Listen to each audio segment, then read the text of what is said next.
aștepta de ei, fată ori băiat. Toți urează cu drag bun venit, înger frumos, să crești sănătos.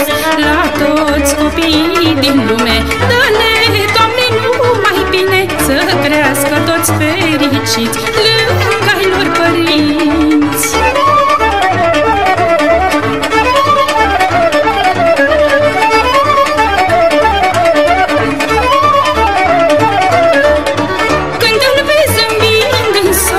Parcă-ți dă putere, în sufletul tău de mamă simți o mângâiere.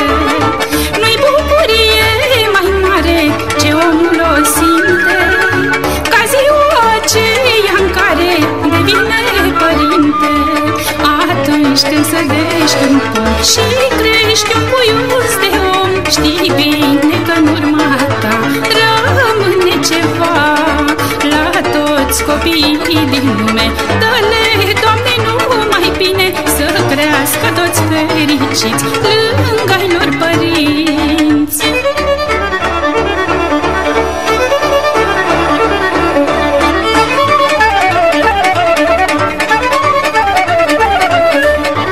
De când ești cu te simte, de zi l-ai dori, pe zi ce trece și crește cât e de iubit.